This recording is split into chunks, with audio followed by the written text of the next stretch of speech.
So I think male female friendships are super important, but they also have they're different than same-sex friendships, and there's going to be pitfalls that are unique because men and women aren't the exact same, and the dynamics are not the exact same, and we can kind of deceive ourselves. So can they be friends? Absolutely. The best friend piece, I mean, to me, the only way that something like that really emerges, or where you have just a friendship and nothing more, is when it's mutually understood that there is no future between us, between the two people. Truthfully, I also think something that a lot of young people struggle with today is what does a healthy friendship between guys and girls today actually look like?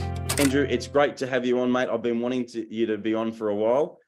So welcome to the Fire Up podcast. This is fantastic, man. It's so great to be with you. My wife has been to Australia twice, and she just brags on it every time. And she brags on you in particular. She's just like, there's these pockets, this guy named Simon, and all these people that are just on fire for our Lord and just doing great stuff. So thank you. It's so good to be with you. Awesome. Well, mate, look, I've always you guys you're a great example. And we see what you guys do on social media, and I think in the last couple of years especially, I think you've got a new Bible course that's come out, and this new book. Sorry, again, tell me the name of the book. Sorry, and I should have known this. Oh, you're good. So the new book of my wife is called Grit. Sorry, is it? Gift Sorry, and Grit: How Heroic Virtue Can Change Your Life and Relationships. Awesome. So as soon as I can get that book here in Australia, I'll definitely be grabbing that, and I'll be sharing that book around. But really, this topic, obviously, Andrew, you're actually, I mean, with Sarah. Do you speak with Sarah a lot at events about relationships and dating? Because I know honestly, you actually teach scripture, right? You're primarily a scripture teacher. Yeah, and I teach some other classes too. I got a class on John Paul II as well. Yeah, so we've been speaking more and more the last couple of years. A lot of it picked up since COVID. We did a lot of Zoom stuff together during COVID, and then it led to a lot of like a marriage conference. And so we've had about 4 or 5 together this semester alone, this spring here in the States. So yeah, more and more kind of college, young adult, some high school. We've done some high schools together, and also adults, married couples, things like that. Yeah, awesome. Now, I think just so everyone, I mean, for those that I mean, I think when Sarah came, honestly, Sarah was a huge hit when she came, and that's obvious. People still rave about her and the impact that she's had, and I meet people that trace their conversion back or their reversion back to some of the talks that they heard from her. But I think you two have been put in this really special spot where you live on campus, right? With Pretty people, close, yeah. About a block away, right?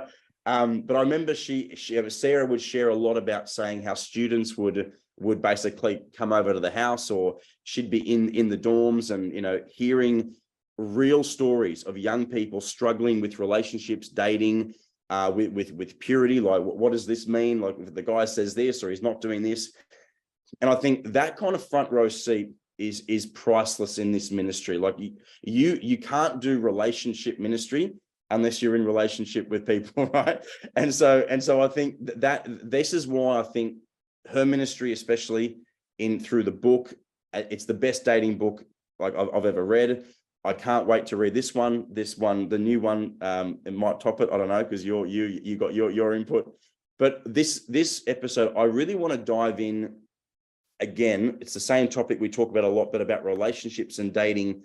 But I want to bring up a few things, especially from the male perspective. So being men, I think it'd be nice just to chat a bit more about some of the common struggles that I'm hearing from the men, or it might actually be more honest to say that most of what I want to talk about or ask you about today is actually the struggles that women are experiencing, that men are either not doing well, or they feel like, I wish he'd do this better, or why doesn't he do that, or why does he think this way? So I'm excited to jump in. I've got a few questions. I hope I can get through them all, but take your time and have as much fun as you want. But I think this has been a really common one that I've noticed. And again, yes, since COVID, we were talking before we started recording about just during COVID, there was a lot of Zoom stuff happening.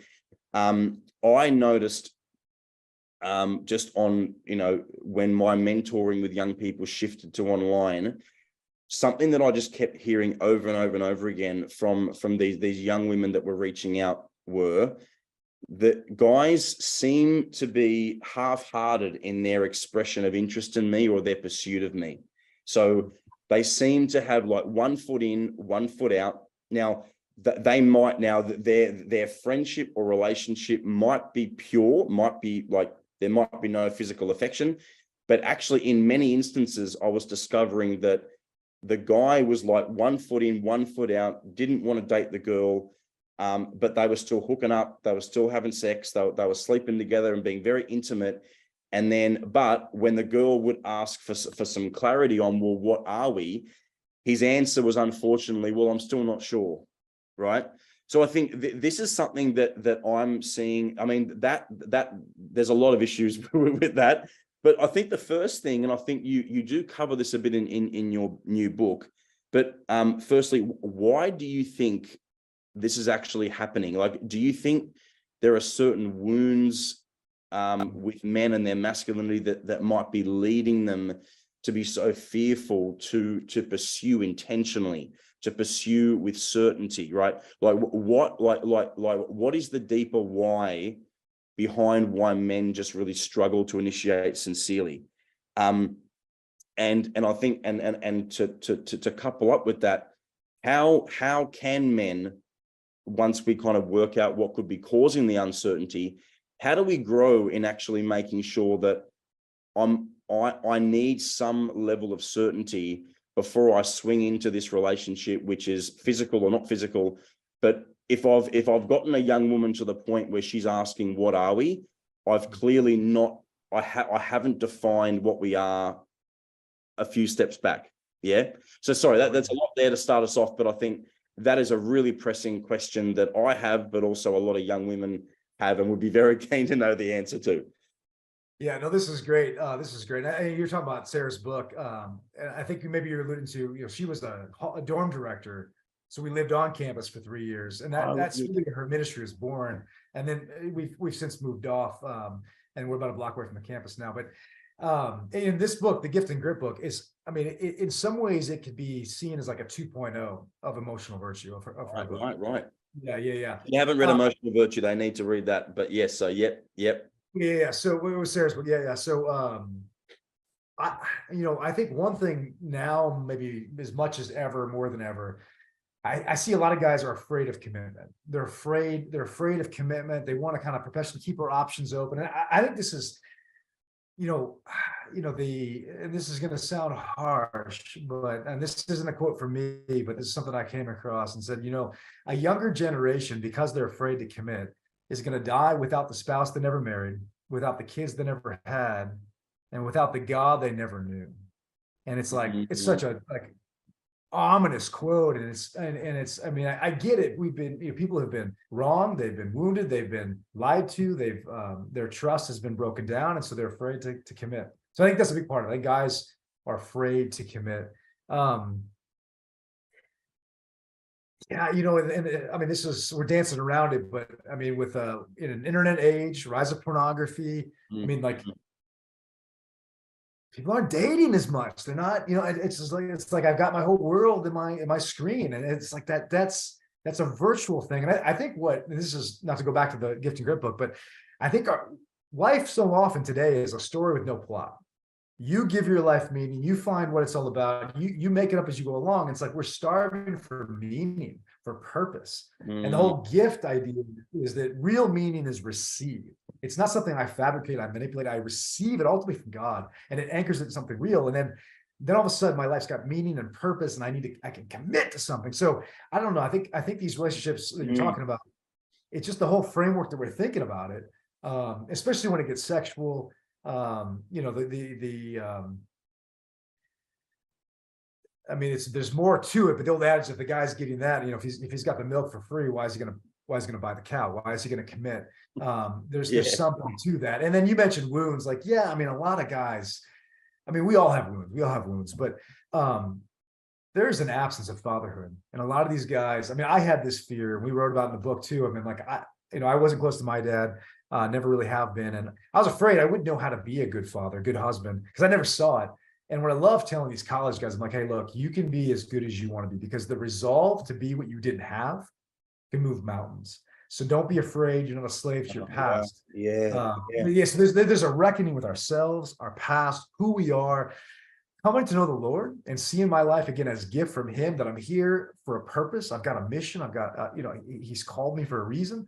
You start seeing that, and then it might not be perfect, might be bumpy, right? You might make some mistakes, but there's a self-corrective thing there when you're serious about the Lord, and you're praying. And like what I found is, like, I mean, I was a half-baked disciple for a long time, but discipleship that costs nothing means nothing, right? But like, you go all in, it's like, okay, that's scary, but it's like, that's the only thing that really makes sense. And then it takes a life of its own.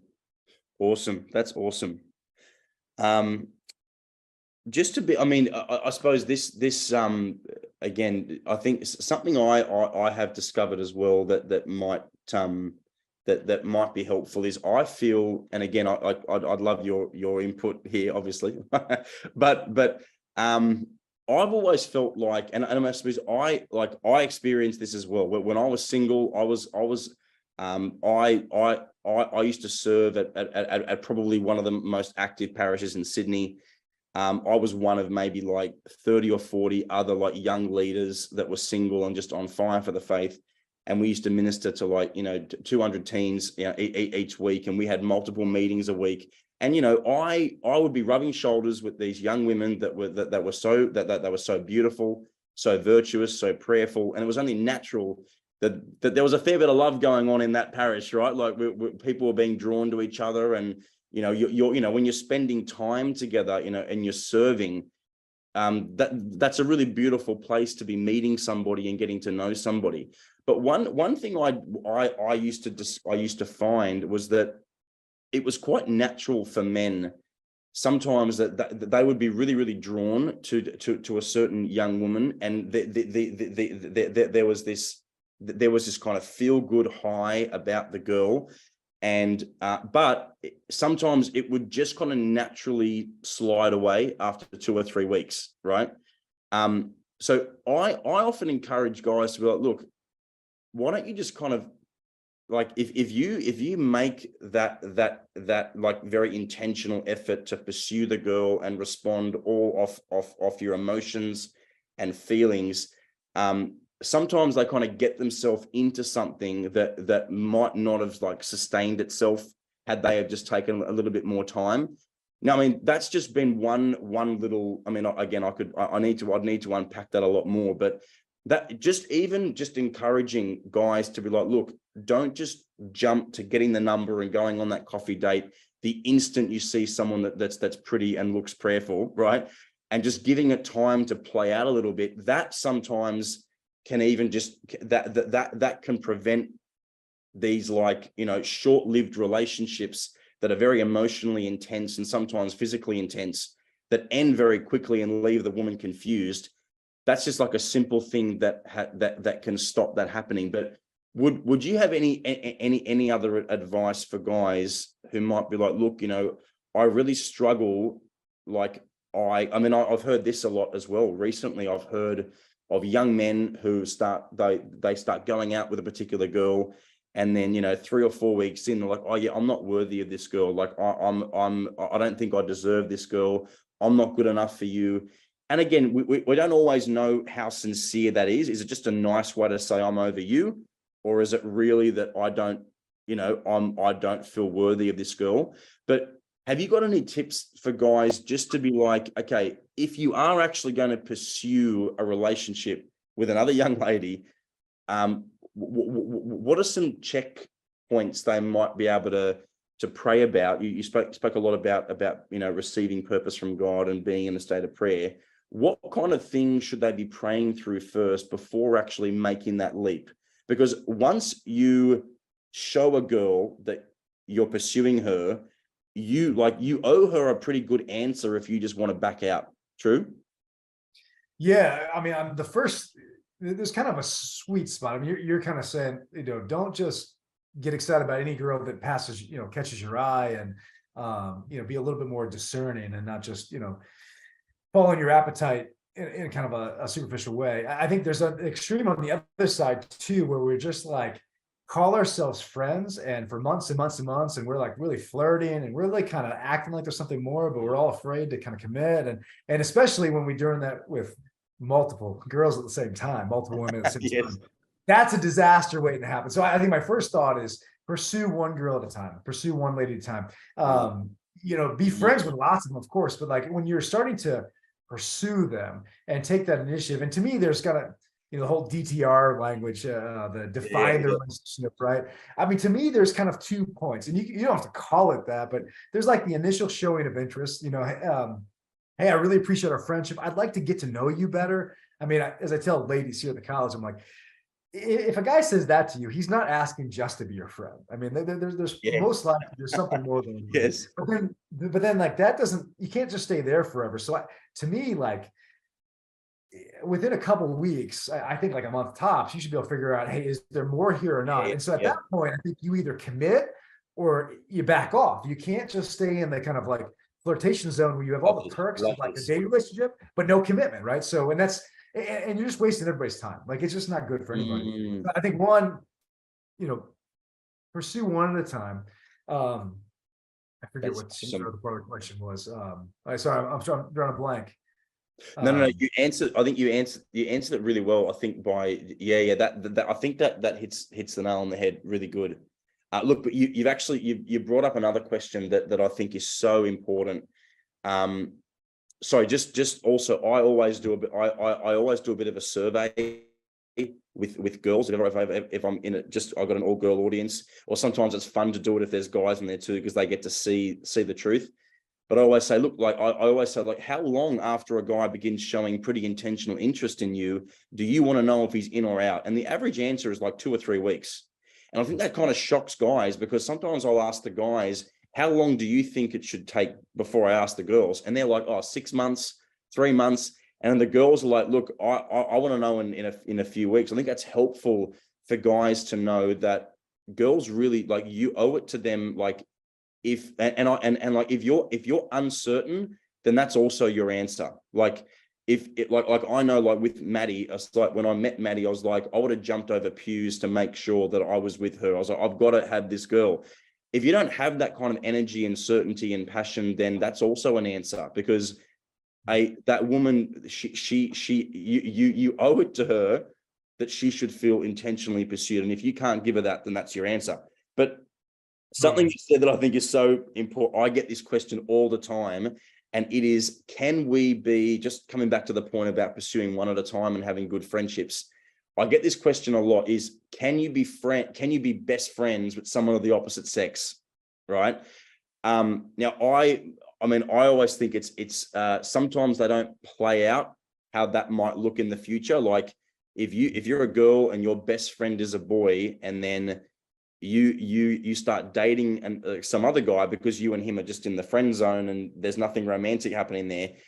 Like, what advice would you give to people who are like, yeah, I've got a best friend who's of the opposite sex, and I open up to him about my relationship issues? And anyway, to me that sounds a bit messy, and I've got my answers for that, but I'm really keen to hear what you think. Well, I think we're probably on the same page. One of our favorite chapters in the new book is chapter 9 is can men and women be friends? And of course the answer is yes, but we also, generally speaking, they're going to be different than our same-sex friendships.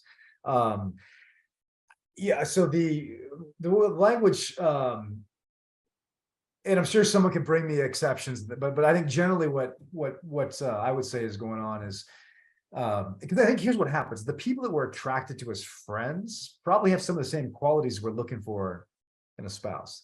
They're probably not that far apart. And so I think especially like in the single years, inevitably there's going to be some of that gray area is going to happen. Like that's part of the nature of the beast.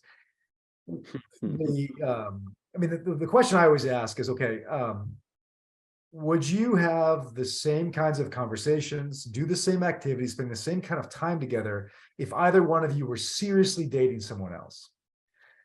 Because if the answer is no, then you're not just friends. So let's just be kind of honest. And I think that you get a lot of this with like, I don't want to try dating because I don't want to lose our friendship or things like that. And I get it. But That's the awesome. reality is for a Yeah. lot of people, that friendship is going to change at some point, right? When one of the other persons gets married to someone else someday, like this friendship is not going to stay as is. I mean, if it does, it's a super unique circumstance, right? So generally speaking, these guy-girl friendships, they're good. We need them. We really do. This was key in my conversion, like to be around women that I wasn't just like, who's my next girlfriend, and vice versa, to kind of like learn to like love in a holy sense these women in a way that's not for some ulterior end. So I think male female friendships are super important, but they also have they're different than same-sex friendships, and there's going to be pitfalls that are unique because men and women aren't the exact same, and the dynamics are not the exact same, and we can kind of deceive ourselves. So can they be friends? Absolutely. The best friend piece, I mean, to me, the only way that something like that really emerges, where you have just a friendship and nothing more, is when it's mutually understood that there is no future between the two people. If there's any kind of like maybe what if, or even if just one person's like, well, maybe what if, or I hope someday, then like it's not the same as just a friendship. In my experience, this is easier after my vocation has been settled, after people know that I'm a married man, they know my wife, they know Sarah, and they don't have to guess or their ulterior motives. But when you're on the other side of the veil, you're single. I think that there's going to be some gray area. There's going to be some confusion. So can they be friends? Of course, certainly. But again, my question really is ultimately is, would this friendship be the same as it is? Conversations, time together, intimacy, if either one of you were seriously dating someone else? And if that answer is no, then you're not just friends. That is awesome. I really love that angle. That's a great question for people to ask themselves. But I think, truthfully, I also think something that a lot of young people struggle with today is what does a healthy friendship between guys and girls today actually look like?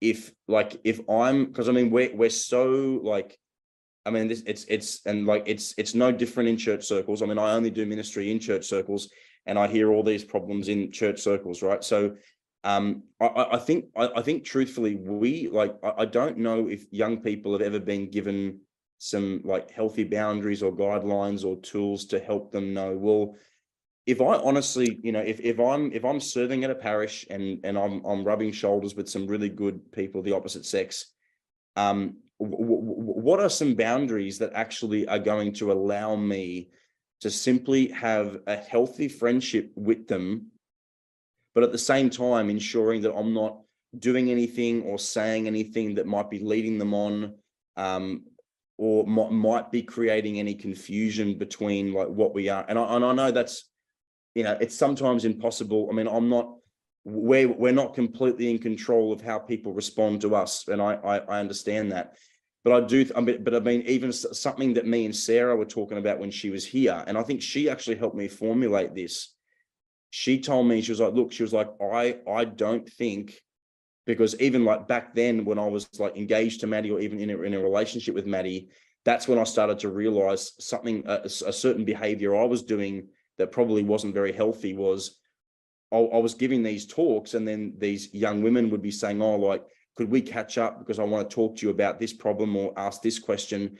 And Sarah was like, that's not a wise thing to do. Like, I wouldn't be just like going out like one-on-one with single women if you're either single or in a relationship, because that can sometimes cause confusion. Like one girl asked me for advice once when I was single, and like word got out to the parish that we went on a date, and I was like, I don't remember that happening, right? So it's like, what do you think could be some healthy boundaries for young men and women to be like, all right, this is how I treat another person of the opposite sex that I just am friends with, and how would that differ? Like, what things would change if I actually wanted to pursue somebody? So certain behaviors that would not be acceptable if we were just friends, that would be reserved for a relationship. What's the difference? Because I think the line just gets blurred, and that's why a lot of people think, well, maybe we are dating because, I mean, he's treating me like more than a friend, or she's treating me like more than a friend. What would you say to young people? Some advice on that? Yeah, yeah. And I'm sorry I'm talking so much. I'm just having a I lot of fun. love this. No, this I is would, awesome. And you're right. I would normally let the guest speak a lot more, but I'm having too much fun. No, Simon, you're great, man. This is awesome. This is awesome. Sorry. You're right. This has changed quite a bit. So I can tell you my college experience with Sarah. We were dating when we weren't dating. This was before we were dating, and maybe we just kind of think about how that translates. Now, okay, so we dated with, with no social media and no text, and Yeah. right. So it's a different thing. But like, I made a point to not call her for like no reason at all. Like I thought, to me, like for me to call you at the end of the day, be like, how was your day, is something a boyfriend would do. And so we actually had that conversation one time. I'm like, if I have a reason to call, I'll call. And we saw each other on campus, and it wasn't like we didn't see each other. But I just thought to call her at the end of the day and be like, hey, how was your day? Was a boyfriend that to do? And at the time, I was really discerning seminary, so it was like we weren't like kind of the gray zone. It's just like we were just friends, and I didn't want to send the wrong message. I think, I think people today don't think of that in the same way. But I do think there's things that, I don't know, like once, somebody, when you break up with somebody, you miss certain things. You miss someone like checking up on you. You miss someone like planning their weekend around you. That you miss those kind of, and those are kind of, those are often like relationship perks. So I think, especially if it's one-on-one, right? So the more we can kind of think about some of these things in groups, I think is good. I think you have to kind of gauge also, know your personality. So and people are different, right? So some people are like really affectionate and kind of touchy, right? Really huggy and stuff like that. And there's nothing wrong with that. But I think I've seen this on both sides for guys and girls. Like you have to kind of, know yourself and then realize the way I'm giving this might be different than it's being perceived. I've seen that a lot where like really outgoing, and they don't mean it, but it comes across as very flirty, if that makes sense. Just kind of have to know yourself. I think guys, one temptation is to kind of like throw around a bunch of compliments, kind of buttering up all these different, especially in like Catholic circles, right? And so I think you have to kind of be discerning about that. Like compliments are great, but like be judicious in how you throw them around, and don't, what might come across. This is, I know, stereotypes and there's going to be exceptions, but in terms of tendency, what a woman might do via flirtation and maybe even like dress and things like that, a guy might do with his words and how he kind of butters up a young lady emotionally and things like. So I think you just have to kind of watch what are my motives. I think the biggest thing that helps these friendships is when the group and the individuals have a clear sense of like the key to virtuous friendship is it's about something. It's not just running at each other. It's about we're journeying toward a goal together, just like a team's united in their pursuit of victory. Sorry. The key to friendship is virtue. No, well, virtue is friendship, as opposed to just like friendship. Yes. Is that it's about something. Like the friendships are as deep as the good that binds us. So what is the good that draws us together? The good that we're pursuing together. And so I think if the group has that sense of purposefulness, it helps to kind of curb some of the pitfalls, right? They're going to be there, they're going to show up. But if I'm just seeking out friendships for my next hookup or for my next girlfriend or vice versa, like that's going to go bad south pretty quickly.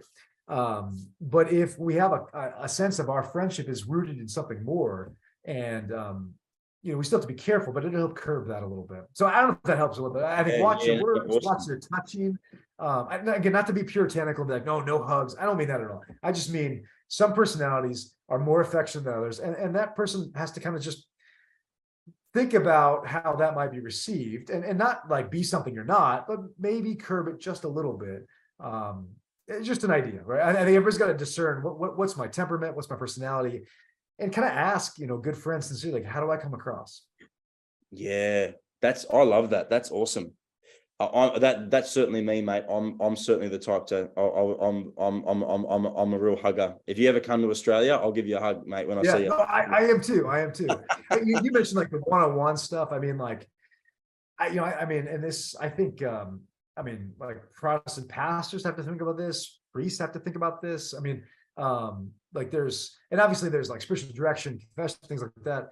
But I mean, my recommendation, I've got a bunch of priest friends and we've talked about this. I'm like, generally, you probably want to act like a married man would act, because you do have a bride, it's the church. And I think, and like, I mean, there's, just like Maddie, I mean, my wife would be like, well, now who are you meeting at 9 o'clock at night and where? I mean, Yeah. the things that you might not realize, like when you were single, like, oh, it's totally innocent, and it might be innocent, but when you're like tending to someone spiritually, like there's a bond that can happen there, right? And Without even being intentional about that, it can just happen. And so it's just wise to not be naive. yeah. That is that is a really good point. And unfortunately, me and like my spiritual director, I remember him saying to me, because I mean, we got our office here at Fire Up. I used to just say it's an open door, like anybody come in, like coffee, have a coffee, whatever. And he told me, he was like, look, he was like, like this is there's a train wreck for your marriage waiting to happen in 10 years. Like, if you honestly think it's okay to be having like these young single women coming in and just meeting and getting mentoring and as you said, sharing like really intimate personal things about their sexual history and past or emotional life. And I'm embarrassed to admit I was naive. I just didn't see. I was like, oh, I'm married now, like it's all different. But I was like, I love that. And I also didn't see or realize that it was making Maddie uncomfortable without me even knowing it. And she was like, oh, but he's trying to do the right thing. He's trying to serve. I don't want to stop him doing that. But honestly, that was one of the best bits of advice I ever got, was like, no, that there is a sacredness about that. Whether you're married or single, that one-on-one stuff, it's really special, and it can be misinterpreted very easily. I love that point. That's so helpful as well. This is something. So, okay, this is another big question. Can I just be really vulnerable with you here, mate? This is a question from me. Like I honestly, I get asked this question a bit, and I am not content with my answer. Like when you're giving an answer as an evangelist, and you're like, I'm not even buying what I'm saying, right? This is one of those moments for me, and it's honestly just about like I don't know truthfully what the best approach to this is. And it's got to do with the first part of the question would be, is it like if a guy and a girl want to date and enter a relationship, this question of like wanting to know the sexual history of the other, right? That's a massive question. I get that a lot, where guys will be like, look, well, I feel like, especially like if I'm still a virgin, then like I deserve to marry a virgin. So I don't want to waste too much time kind of being with someone who's not a virgin. So like I just want to ask that question straight away. And if she is, we can dismiss that. But then I mean that's probably like that's not probably the most common scenario. But I think there does come a point for couples, especially if they want to get married, where they're like, okay, like I feel like I want to know what this person, not in detail necessarily, but there is an understandable desire to want to know what the other has been through or done, simply because of like that desire for knowledge about who you're marrying, right? And not to intentionally be withholding certain things from the other person. Now I've been open about this, but I feel like the way that I went about that question, and not that Madeline had anything to share really, but I know that the way I went about asking that question in my own relationship was not done very charitably or in love, and she didn't feel very respected by the way so I'm honest in saying that not only do I not know how to counsel other people, I also stuffed it up myself, right? So I'm really interested to know, and again, I don't want to assume that they even need to tell. Like I honestly, I'm so eager to hear what you think, but I think my question would be, firstly, is do you think that a couple has the right to ask about another person's sexual history, even if it's not in detail, but do they have the right to ask about that? That's the first part of the question. And the second thing is, at what point? Like, is it, and again, just being super like blunt, like first date, before they got engaged, before they, just before they got married, like what would, if a couple do have the right to know that information, at what point is it prudent and respectful? Wow, what a question. What a question. That's a good one. Is this one you get? Do you get asked this a bit? I have got, oh yeah, I have gotten it. I don't know if there's like one formulaic answer, but do you have a right to know? I think it's, I think it's a legitimate question. Yeah. That's always my gut feeling too. I think I would really emphasize, until those guys who are like, I'm a virgin, I have the right to marry a virgin. Man, I would really,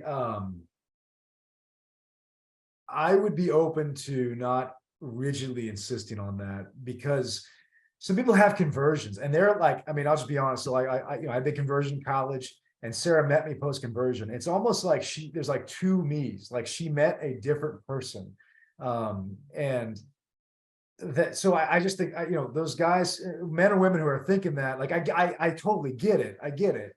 But man, that person who becomes St. Paul or St. Augustine might be more righteous and more committed to living out TOB and theology of the body than someone who just kind of, I don't know. I wouldn't do the virgin or not like litmus test. I think what you want to know is this person committed to Jesus Christ as fully and as tenaciously as I am? Like, that's what you want to know. Now, so do you have a right to know about their history? Yeah, I think so. I think that's probably a fair way to put it. I don't think personally that the two people need to go into like excruciating detail. I think there's a way to paint the picture without, I don't think you need to be super duper graphic. I just don't know if that is, I don't know if that's really gonna, I don't know. It doesn't strike me as like the healthiest thing to do. But so I think having that conversation, paint the picture that is accurate. And people, depending on when people are getting, there's gonna be different, we're all gonna be all over the gamut. When I think that's a pretty intimate question, to be honest with you. Like, first date sounds crazy to me, to be honest, to be asking. Yeah, I was. I don't encourage that. I just wanted to. Yeah. So like when Sarah and I, when did we have that discussion?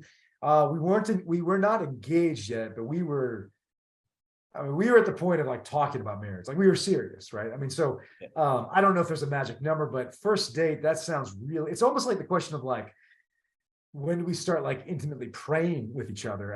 Which is like a good and beautiful thing, but there's like a pacing involved, right? Like, if marriage, like, you have to think about how far away is marriage realistically. If it's a couple of years away, you kind of want to pace, because your body's going to want to follow the heart, right? Your body's going to follow the heart. And so there is like a pacing. And I think even sometimes you cloak it with spiritual stuff, and you get too fast, too furious, too fast. So I don't know. I don't know if it's magic number. I don't think the first date, I think the relationship's kind of, it's picked up steam. It's serious enough to want to know that answer. Or serious enough to like deserve to know that answer. I think it's gotta have got, to me, it's gotten more serious than just the first date. But I just don't think that it has to be like graphic detail. You should be lying. It should be accurate. Like, give them an authentic picture. And even, I think, to me, honestly, when is a big thing for me too. Because if it's, I had this big conversion and there haven't been any relapses post-conversion, that's a different animal than, well, last month I did this. To me, those are like two different people that we're talking about. Yeah. I don't know if that helps or not, but like, yes. It's a dramatic break. I don't care where they've been. If there's a dramatic and radical break of who they're striving to be, and they might not be perfect, but like, they sincerely want that. I love that. No, great. That's awesome. That's helpful for me as well. Awesome. Okay. I'm conscious of the time for you. Awesome. Something else in your book that did stand out to me. you said, I haven't read it, sorry, but I just from the points, from the key points or from chapters of the book that I've seen. But we're so used to, as chastity speakers, always telling people, don't lower your standard, like don't settle, don't lower, your standards just to be in a relationship or have love. And I think that's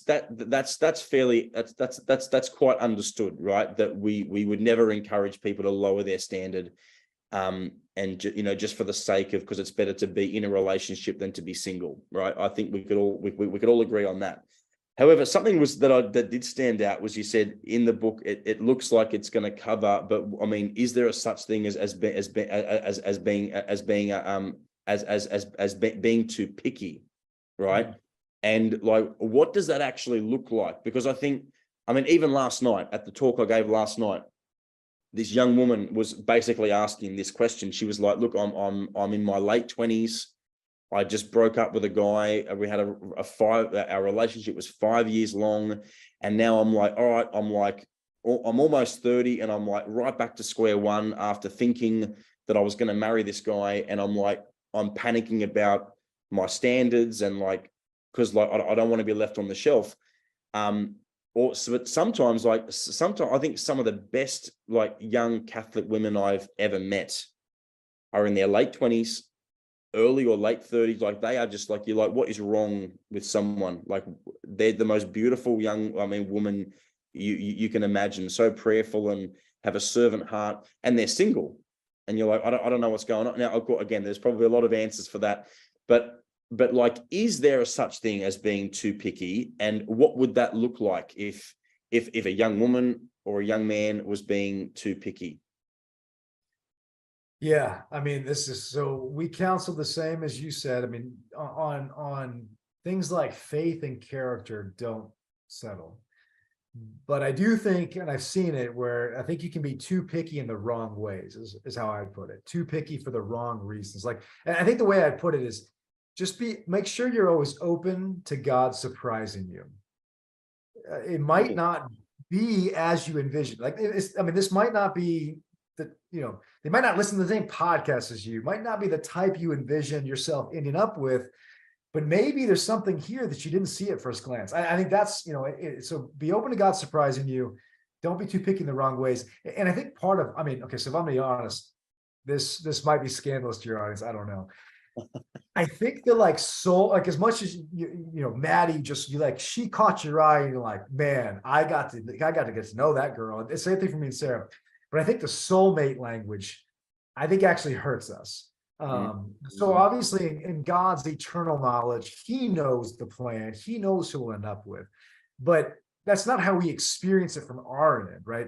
And I think, truth be told, like, I think if you were to go back to, like, at least in the States, the 1950s, like, they wouldn't have thought as soulmate-ish. It's like, no, you could probably make it work with a lot of good people.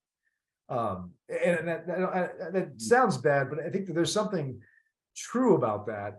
And I think when we think soulmate, like, is she the one? Is he the one? And we kind of, I don't know, we expect there's gonna be like this burning bush moment, and we kind of paralyze ourselves. So so I personally think the soulmate stuff, I think, makes it harder for us to discern, and harder for us to be open to God surprising us, because we think we have this image that we've had since, like, maybe we were a little kid, like what the one was going to look like, and it just might look different. So faith and character, don't settle. I mean, I think, in all honesty, like, and this is super hard. This is a good friend of ours, and she married later in life. And she said, as I was kind of approaching 30, I finally said to myself, I'd rather be in love with Jesus as a single than be in a marriage, a miserable marriage that took me away from the Lord. Like, and that's a guts, because I think there's a danger of us overselling. We can't say, hey, live virtue and you'll have the romance of your dreams. Maybe, but we all know exceptions. And I think the reality is, are we willing to say what one of our friends long ago said, and now she's happily married, and but it was a conviction, like, I'd rather be in love with Jesus than be in a miserable marriage that drags me down. And the thing for settling, like, my litmus test is this: if something happened to me a couple of years into marriage, like, let's say I pass away, do I trust this person with my kids? Do I trust them to be the sole influence over my kids? Because it's easy to be like, I'll balance things out. It's like, no. If something happens to you, Yeah. because if you can say yes to that, man, you've got gold. That's awesome. Oh, so good. So good. I have to ask this now that you did mention it. Huge question again. I know. It seems like you've answered it a little bit already by saying don't compromise on faith and value, on faith and values. Another probably whenever I give my talk on how to date with passion, and that's probably our most popular talk. The first question, like guaranteed at Q&A, is always, can I date someone who isn't Catholic? Right. And I know I want to be respectful of your time, but do you mind just what would be just a few points that you might say to someone? Because I mean, this is just from what I always make a point of trying to chat to those people later and find out what is the why behind that desire. Because I don't believe that someone who is a person of faith would just naturally be like desire to marry someone that doesn't share their faith and values, right? And so in my experience, it's always been, well, they've felt let down by the people in the Catholic circles, or they might say, well, like I don't get treated any differently from the Catholic men or the Catholic women. They don't act differently. And so sometimes I get treated with more respect and, from people that are atheist or Hindu or Muslim or whatever. But I don't believe that anyone raised in the faith and who has goodwill would honestly desire to marry someone who's not of their own faith, unless there was something, unless they've been wounded because of that somehow. But what would be your what would be your answer to people who are saying, is it okay? And I think you kind of hinted on another thing I think that's good is like, can I trust someone with my kids later? Well, that's, I think, what faith that person is going to be is going to play a huge role in how they're going to keep raising them. But I mean, do you think that's part of the answer, is that people are not thinking 10 years ahead or 15 years ahead? They're just kind of thinking, well, how do they make me feel now? I think that can be part of it. I mean, it's easier to talk about dating than it is raising kids in that context. I think for a lot of, at least in the States, a lot of times that question comes from just like a disbelief. I just don't believe I can find a Catholic holy man that wants to run with me, like maybe some of these non-Catholic Christian men that have more virtue and more zeal for the Lord. The way I answer this is, can you? Well, of course you can. Like, it's not like there's a law against it. It's not that like you can't get married as a Catholic to a non-Catholic, especially a non-Catholic Christian. I mean, that would theologically, that is still considered a sacramental marriage, Baptist Christians. But so can you? Sure. But the way I really answer that is just at a personal level. I just couldn't imagine not sharing with my spouse the most fundamental core of who I am. I mean, it just would be hard for me to imagine not being able to share the deepest part of who I am with my spouse. And then when you talk about raising kids together, I think we're naive to think that there's not going to be some tension there, right? So I just couldn't imagine. I mean, it's hard enough to raise kids as it is, being on the exact same page.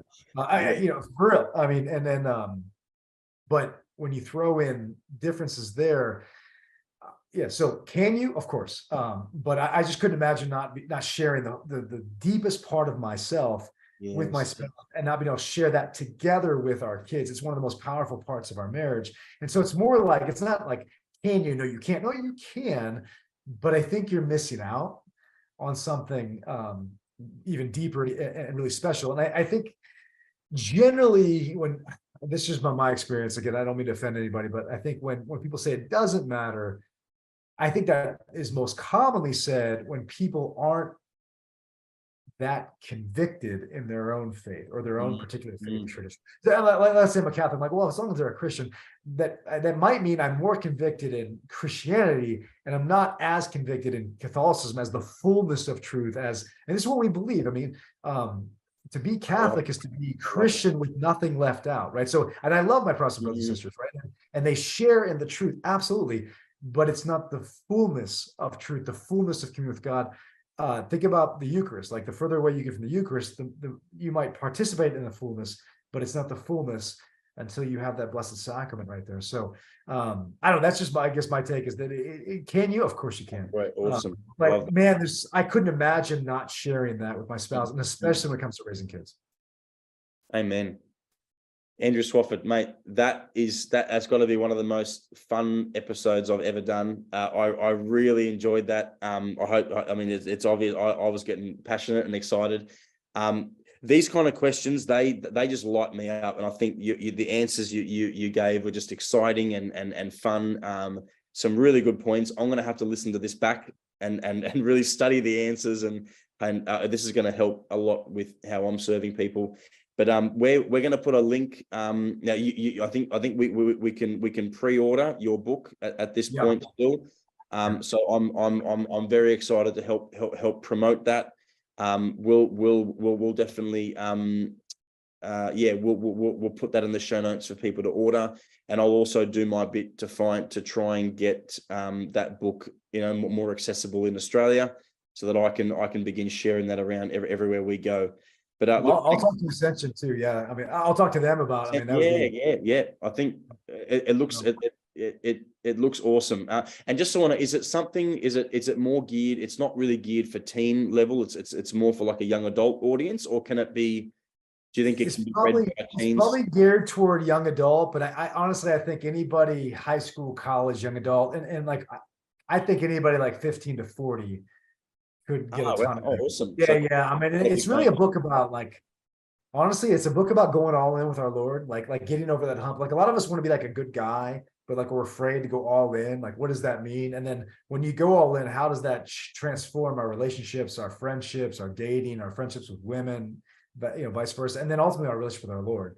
What does that mean to enter those wounds you mentioned earlier, and that healing, and this dance with our Lord. So yeah, and it's at ascensionpress.com, and that link will probably be in the show notes as well, I guess. So awesome. Yes, definitely.